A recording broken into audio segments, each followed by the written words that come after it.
Hi and welcome to my channel. My name's Hannah. Thanks for being here. Today I'm going to be reviewing how my progress is going towards my 2026 goals and low buy. Let's start with the low buy. For groceries in January, we totaled $513.35. We came in under budget, which is awesome. I did a really good job of making meal plans around what we already had in the pantry. For instance, I had a ton of pasta left over that needed to be used. I am going to be done with shell pasta and elbow macaroni for a while. Ooh, at one point, I was able to make like really good copycat Taco Bell chicken quesadillas with the creamy jalapeno sauce. And that was with tortillas that were well past their best by date, but I hadn't opened them yet and they looked fine to me and tasted great and no one got sick. And some pre-cooked chicken that we had in the freezer, like different little condiments I already had, including the can of jalapenos for the sauce. It was so good. I'm gonna link that sauce. We did host my brother, like he came to visit for a week and we made some special meals. And so, I know for February that we can count on that type of purchase not happening. Also, there were a few impulse buys at the grocery store I did. When my brother was here to visit, we went to Sonic one night for drinks and I got a cherry limeade, but add coconut syrup. It was amazing. You should try it. And so I wanted to make my own at home. So just, a few things there that were not in the cards before, but I don't regret it. We still came in under budget. As for purchases outside of groceries, I stuck to all of my goals. I didn't buy anything on the no-buy list. I did buy the heat protectant that I already planned on buying. This is the Tresemme heat protectant. They've had it for years. I actually used it in the past, liked it. I like the smell. Something I like about it is, I'm not going to say it gives body, but a little bit. What I'm trying to say is a lot of heat protectants are not really made for my hair, which is very fine and staticky and silky.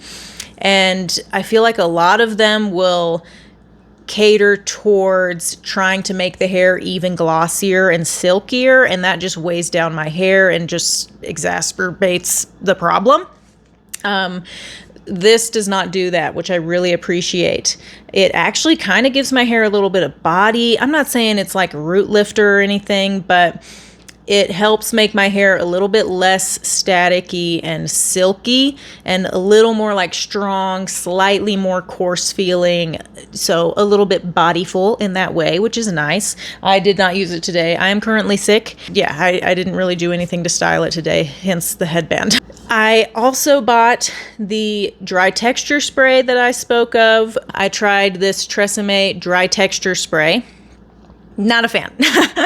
I have heard that they just came out with some fancy version of a different line of Tresemme that's like harder to find. Maybe it's only in CVS or Walgreens or something. And I didn't want to have to go find that one. I wanted to try the cheaper one first. It's supposed to be like a Oribe dupe, which if it is, that's great and I should totally try it. I'm going to use it up, but I really don't like the smell. It's very artificial floral, which is so interesting because this is so not that smell. Also, though, it just doesn't do anything really. It's like it won't do anything until finally it hits that point to where you've used enough and it does something, and then it just makes your hair feel dirty and nasty. Would not try this again. Would not recommend this for anyone. Before this, a while back, I had the Kristen S working texture spray, something like that. And it was good, loved the smell, but it was a little too heavy for my hair. I definitely preferred the Kristen S over this. Had I gotten up the guts to just go return this, I would have gotten the Kristen S probably. But you live and you learn.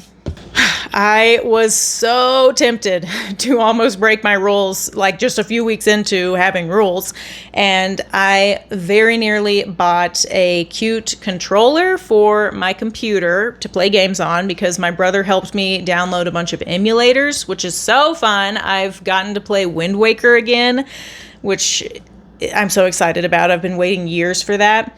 And I was going to treat myself to a cute little controller that would match my aesthetic and some little thumb grips, but I held off.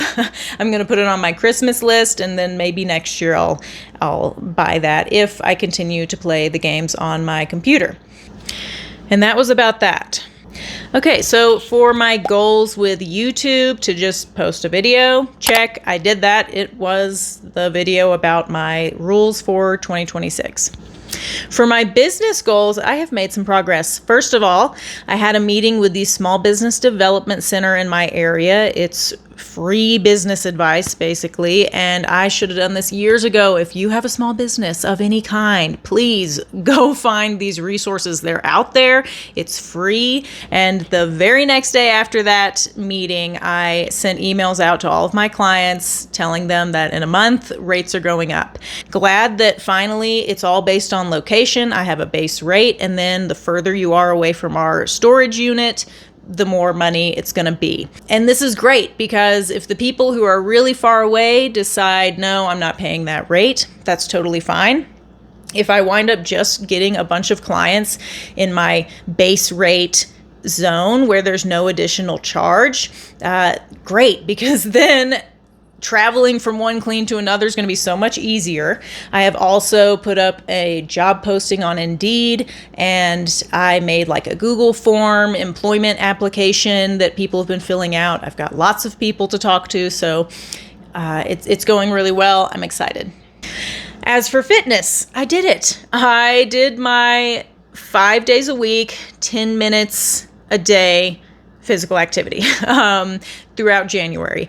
Sadly, my first week of February, simply because I forgot, I wound up only doing 4 days in the first week, which reminded me that it's got to be on my big three.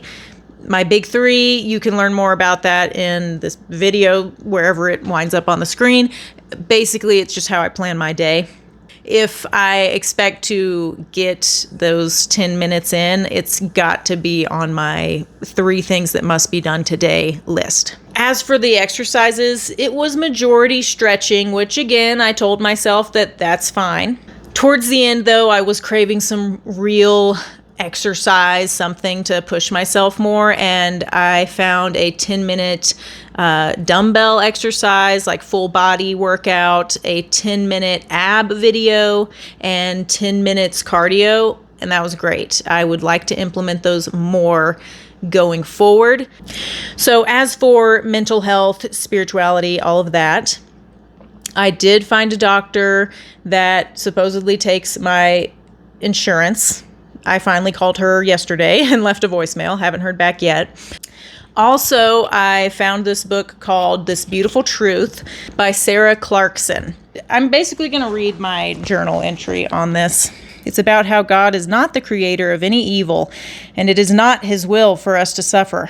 God is the beautiful nature and moments that endure and give comfort and awe despite our suffering. That is the general gist I got from it. I'm not saying that is a direct quote from Sarah. Here are some quotes I highlighted. We bear within ourselves the narratives of our rejection and disease, our stories marred by loss and struggle, abandonment, abuse, miscarriage, and divorce, tsunamis, and unexpected cancer.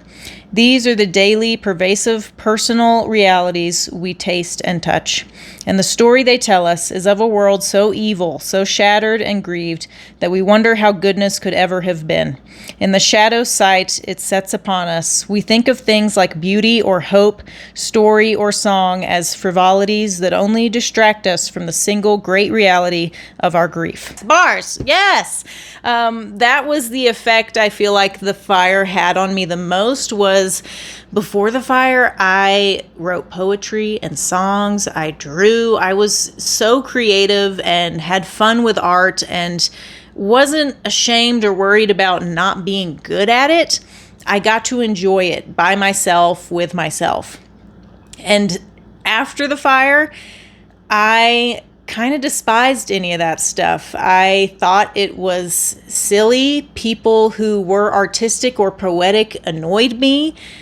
I just thought it was a waste. It was meaningless. And it was so cool to read this book because it really shows how not meaningless it is, how it is that comfort and awe-inspiring beauty in life that we get to enjoy despite all of the painful moments of our life.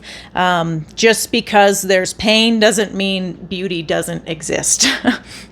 Another quote: "A beauty that summoned me to its own truth, that challenged me to journey beyond the flat lands of cynicism into the mountain ranges of a difficult and chosen hope."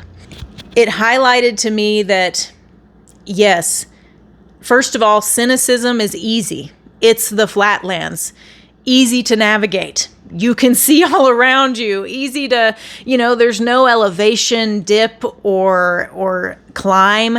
It's flat, it's open. You think you see the truth of the world. You think you can see it all, that this is it. It just sucks to be here. Hope is not the easy way out. Being positive or optimistic is not the easy way out. I wrote in my journal 2 things. 1, cynicism does feel ugly and flat like a wasteland. Hope is beautiful like a mountain range. 2, cynicism is easy. Hope is difficult. I've thought of my dream mindset, quote unquote, as being easy, feeling like pure joy 24/7.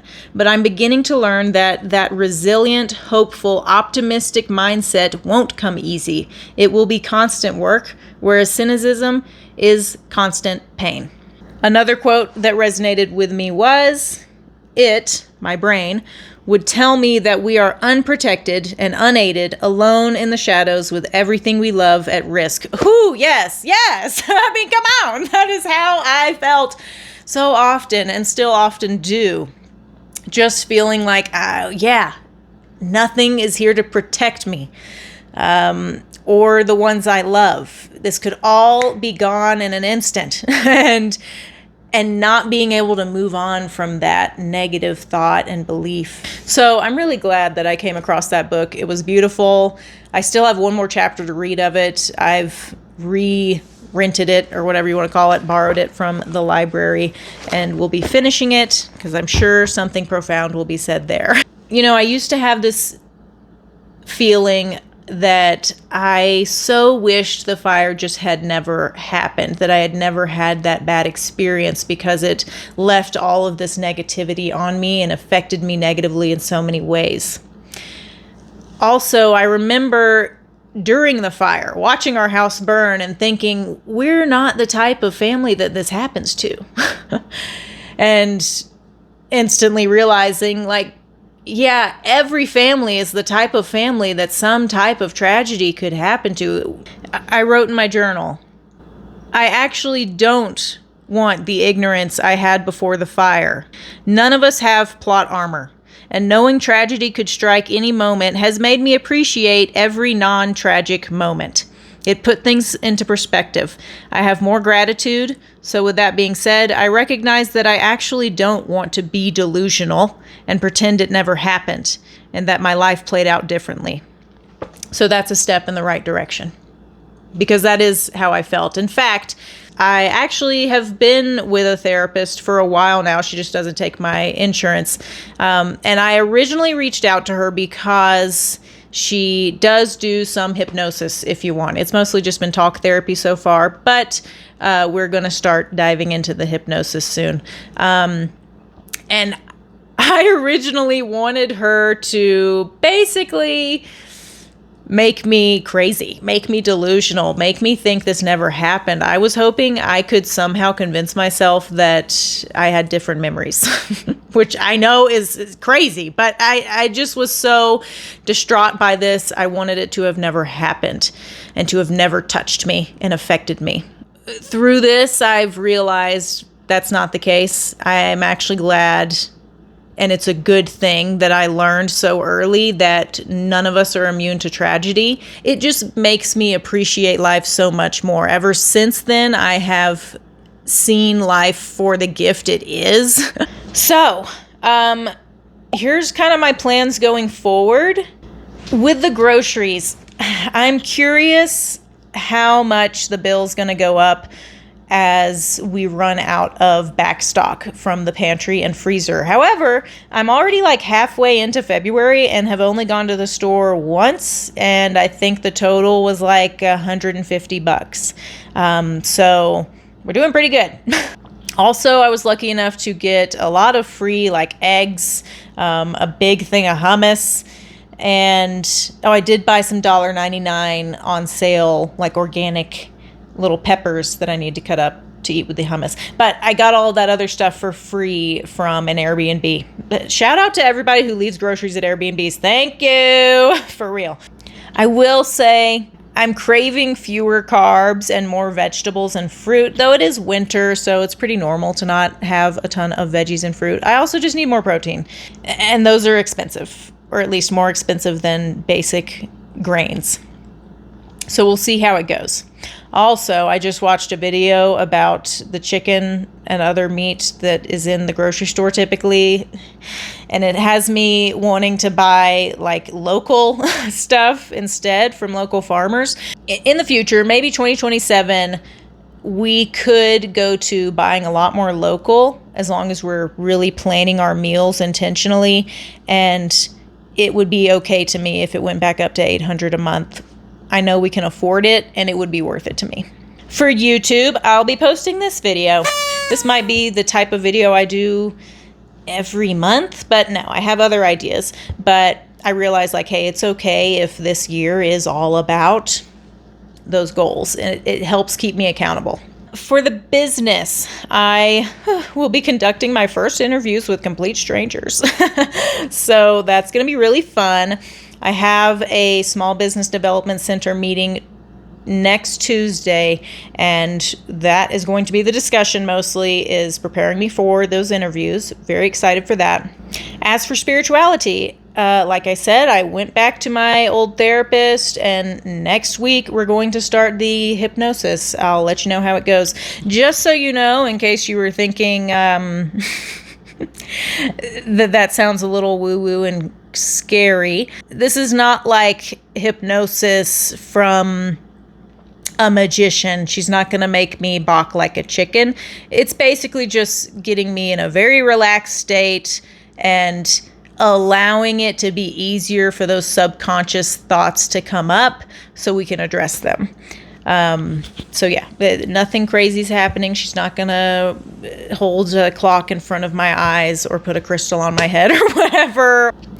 As for fitness, I really do want to prioritize more weightlifting, longer walks, a little more cardio, Pilates, that kind of thing. It feels really good and noticeably better than just some stretching. And I mean, I really want to keep up bone density. It's just better for me. I need better core strength. Altogether, it's good to stay strong. However, this week I am currently sick. Fitness, you're lucky I'm even doing the 10 minutes because I've learned before, when you're sick, you need to rest as much as possible. All of your energy needs to go towards fighting the virus. As for the low buy, considering buying the color corrector this coming month, and I haven't looked into concealer too much. I would love your opinions. I've been considering the NYX Bear With Me concealer. I'm just trying to cover my acne is the biggest thing, but look very natural still and glowy. So if you have any suggestions. Also, still looking for a dresser. I might have to up the price I'm willing to pay to like $400. If I did that, then the next time the IKEA Jimenez goes on sale, I could buy it. I don't know what my hands are doing. It's a dresser. That's everything. Thank you so much for being here. Comment, like, subscribe, all those things. Let's chit chat in the comments below. And I will see you in the next one. Peace out.